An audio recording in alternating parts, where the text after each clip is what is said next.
Good afternoon and welcome back to another episode of The Longing, where today we will be continuing to read Moby Dick.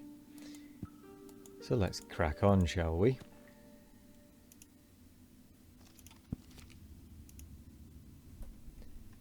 Chapter 43. Hark. Hist! Did you hear that noise, Kabakau? It was the middle watch, a fair moonlight. The seamen were standing in a cordon, extending from one of the freshwater butts in the waist to the scuttlebutt near the taffrail. In this manner they passed the buckets to fill the scuttlebutt, standing, for the most part, on the hallowed precincts of the quarterdeck. They were careful not to speak or rustle their feet. From hand to hand the buckets went, in the deepest silence, only broken by the occasional flap of a sail and the steady hum of the unceasingly advancing keel. It was in the midst of this repose that Archie, one of the cordon, whose post was near the aft hatches, whispered to his neighbour, a cholo, the words above. Hist! Did you hear that noise, Kabakau? Take the bucket, will ye, Archie? What noise do you mean? There it is again, under the hatches. Don't you hear it? A cough. It sounded like a cough. Cough be damned. Pass along that return bucket. There again. There it is. It sounds like 2 or 3 sleepers turning over now. Caramba. Have done, shipmate, will ye? It's the 3 soaked biscuits ye eat for supper, turning over inside of ye, nothing else. Look to the bucket. Say what you will, shipmate, I've sharp ears. Aye, you're the chap, ain't you, that heard the hum of the old Quakeress's knitting needles 50 miles at sea from Nantucket. You're the chap. Grin away, we'll see what turns up. Hark ye, Kabako. There is somebody down in the afterhold that has not yet been seen on deck, and I suspect our old mogul knows something of it too.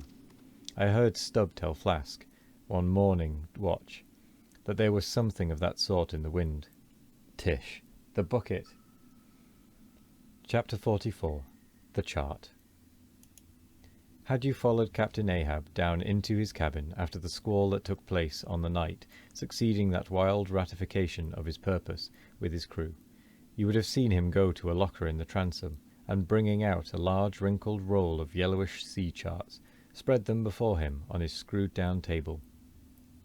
Then seating himself before it, you would have seen him intently study the various lines and shadings which there met his eye, and with slow but steady pencil trace additional courses over spaces that before were blank. At intervals he would refer to piles of old logbooks beside him, wherein were set down the seasons and places in which, on various former voyages of various ships, sperm whales had been captured or seen. While thus employed, the heavy pewter lamp suspended in chains over his head continually rocked with the motion of the ship, and forever threw shifting gleams and shadows of lines upon his wrinkled brow, till it almost seemed that while he himself was marking out lines and courses on the wrinkled charts, some invisible pencil was also tracing lines and courses upon the deeply marked chart of his forehead. But it was not this night in particular that, in the solitude of his cabin, Ahab thus pondered over his charts. Almost every night they were brought out. Almost every night some pencil marks were effaced, and others were substituted. For with the charts of all 4 oceans before him, Ahab was threading a maze of currents and eddies, with a view to the more certain accomplishment of that monomaniac thought of his soul. Now, to anyone not fully acquainted with the ways of the Leviathans, it might seem an absurdly hopeless task thus to seek out one solitary creature in the unhooped oceans of this planet.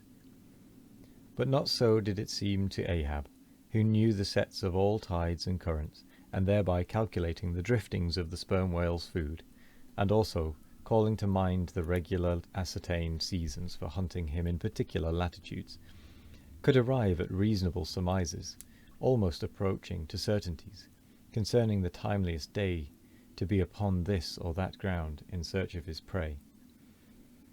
So assured, indeed, is the fact concerning the periodicalness of the sperm whales resorting to given waters, that many hunters believe that, could he be closely observed and studied throughout the world, were the logs for one voyage of the entire whale fleet carefully collated, then the migrations of the sperm whale would be found to correspond in variability to those of the herring shoals or the flights of swallows.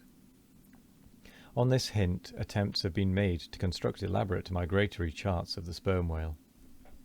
Since the above was written, the statement is happily borne out by an official circular, issued by Lieutenant Maury of the National Observatory, Washington, April 16th, 1851.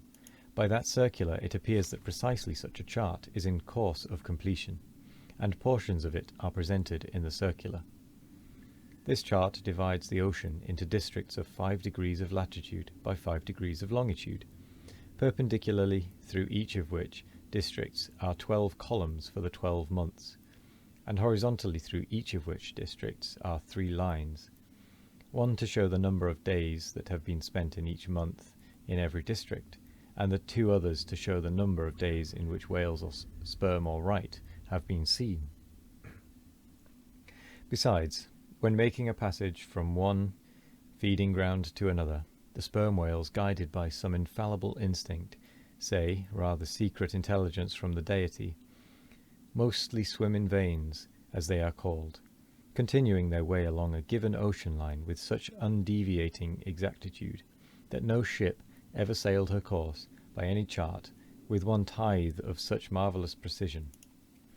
Though, in these cases, the direction taken by any one whale be straight as a surveyor's parallel, and though the line of advance be strictly confined to its own unavoidable straight wake, yet the arbitrary vein in which at these times he is said to swim generally embraces some few miles in width, more or less, as the vein is presumed to expand or contract, but never exceeds the visual sweep from the whale ship's mastheads.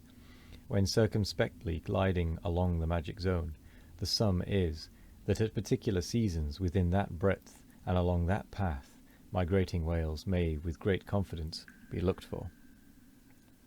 And hence not only at substantiated times, upon well-known separate feeding grounds, could Ahab hope to encounter his prey, but in crossing the widest expanses of water between those grounds, he could, by his art, so place and time himself on his way, as even then not to be wholly without prospect of a meeting.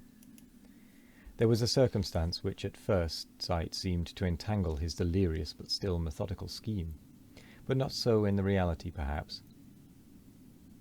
Though the gregarious sperm whales have their regular seasons for particular grounds, yet in general you cannot conclude that the herds which haunted such and such a latitude or longitude this year, say, will turn out to be identically the same with those that were found there the preceding season.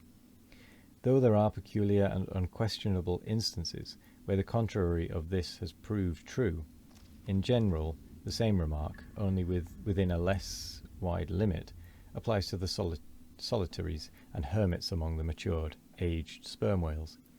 So that though Moby Dick had in a former year been seen, for example, on what is called the Seychelles ground in the Indian Ocean, or Volcano Bay on the Japanese coast, yet it did not follow that were the Pequod to visit either of those spots at any subsequent corresponding season, she would infallibly encounter him there. So too with some other feeding grounds, where he had at times revealed himself, but all these seemed only his casual stopping places and ocean inns, so to speak, not his places of prolonged abode, and where Ahab's chances of accomplishing his object have hitherto been spoken of. Allusion has only been made to whatever wayside antecedent extra prospects were his, ere a particular set time or place were attained, when all possibilities would become probabilities, and, as Ahab fondly thought, every possibility the next thing to a certainty. That particular set time and place were conjoined in the one technical phrase, the season on the line, for there and then for several consecutive years Moby Dick had been periodically descried, lingering in those waters for a while, as the sun in its annual round loiters for a predicted interval in any one sign of the zodiac. There it was, too, that most of the deadly encounters with the white whale had taken place. There the waves were storied with his deeds. There also was that tragic spot where the monomaniac old man had found the awful motive to his vengeance. But in the cautious comprehensiveness and unloitering vigilance with which Ahab threw his brooding soul into this unfaltering hunt, he would not permit himself to rest all his hopes upon the one crowning fact above mentioned, however flattering it might be to those hopes. Nor in the sleeplessness of his vow could he so tranquillize his unquiet heart as to postpone all intervening quest. And with that, we're going to call it there, as we have hit our 10-minute mark and we have quite a bit to go still. So I'm going to say thank you very much for joining me today. I hope you all have a wonderful morning, evening, afternoon or night, no matter what time of day it is. I hope you all have a wonderful one of it. And as always, we will be back tomorrow for more of The Longing. Goodbye.